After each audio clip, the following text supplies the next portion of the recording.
Welcome back to AI Daily. I'm Taylor, and I am so incredibly hyped for today's episode, dude.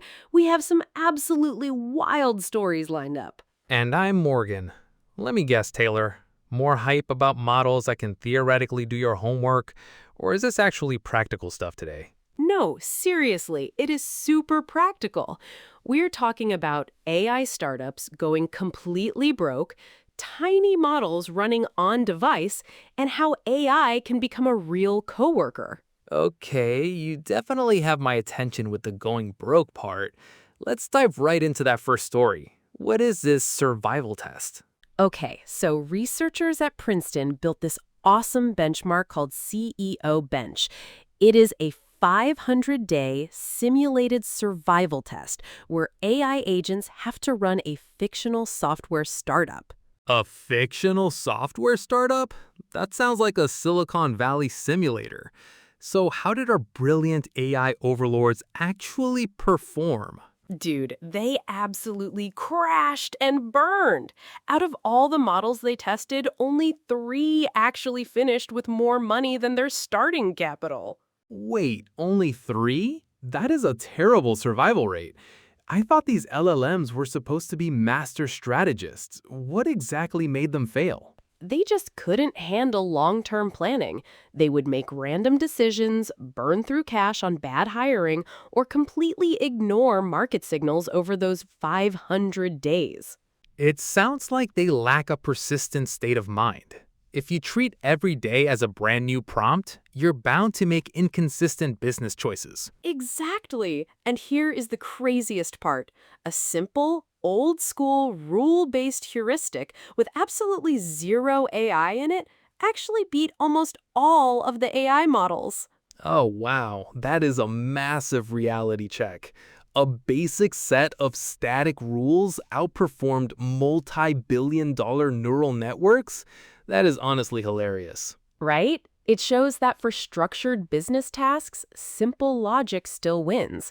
The 3 models that did survive were GPT-4o, Claude 3.5 Sonnet, and o1 Preview.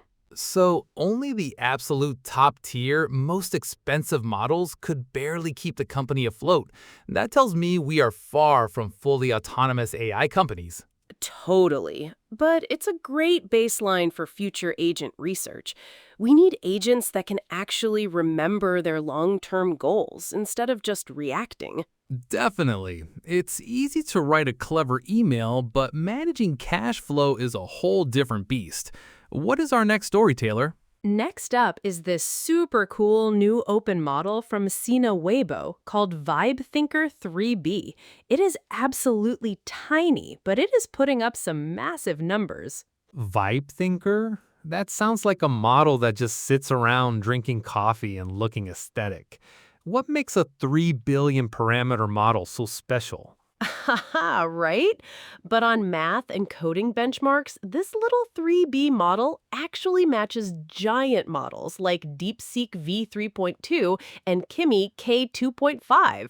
Wait, hold on. DeepSeek and Kimi are massive frontier models. Aren't they literally hundreds of times larger than VibeThinker? How is that even possible? Yes, dude, those models are up to 333 times larger. The secret isn't raw size, but this intense multi-stage post-training process the researchers developed. Okay, but there has to be a trade-off. You can't just compress a massive model's capabilities into a tiny package without losing something major, right? You nailed it, Morgan. The researchers actually proposed a fascinating hypothesis. Logical reasoning compresses really well into small models, but broad world knowledge does not. Oh, that is a brilliant distinction.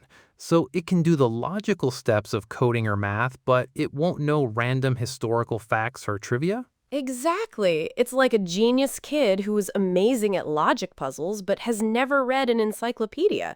It has the brain power, just not the database. Honestly, that is exactly what we need for specialized tasks. We don't need our local coding assistant to know who won the 1994 World Cup. Totally. It makes so much sense for efficiency.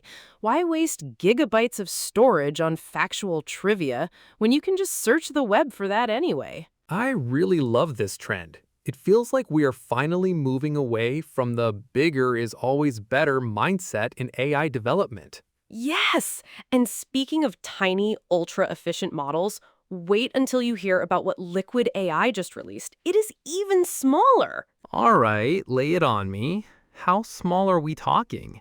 And does it actually run on normal devices, or do we need a supercomputer? Dude, it is tiny. Liquid AI just shipped LFM 2.5 230M.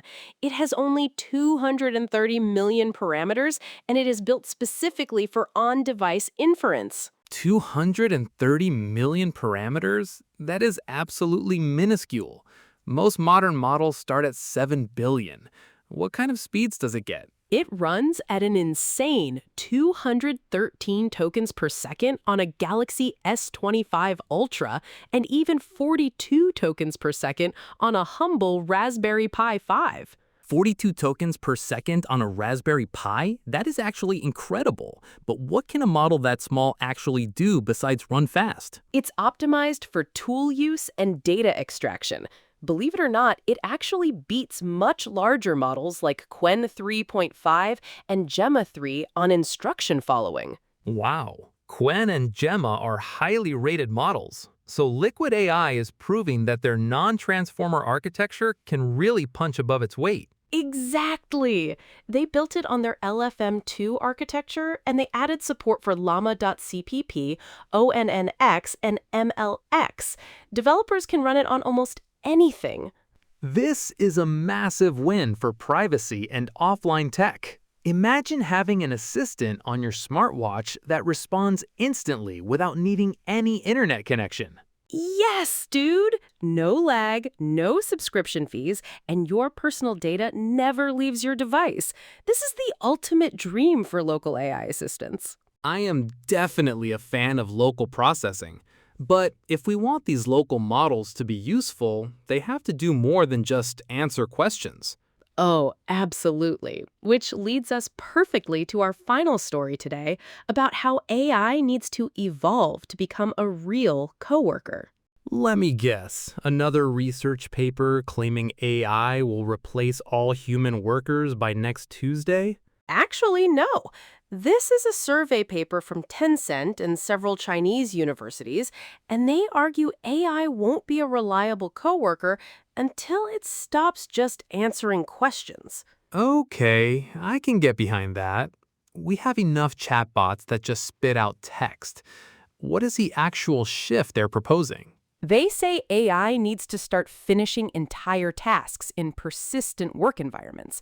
Basically, we need to combine persistent workspaces with reusable skills. Ah, I see. So instead of me copying and pasting code from a chat window, the AI actually logs into my workspace and edits the files? Exactly. It needs to operate like a human colleague who has access to the same software, folders, and project history that you do over time. That would be a game changer.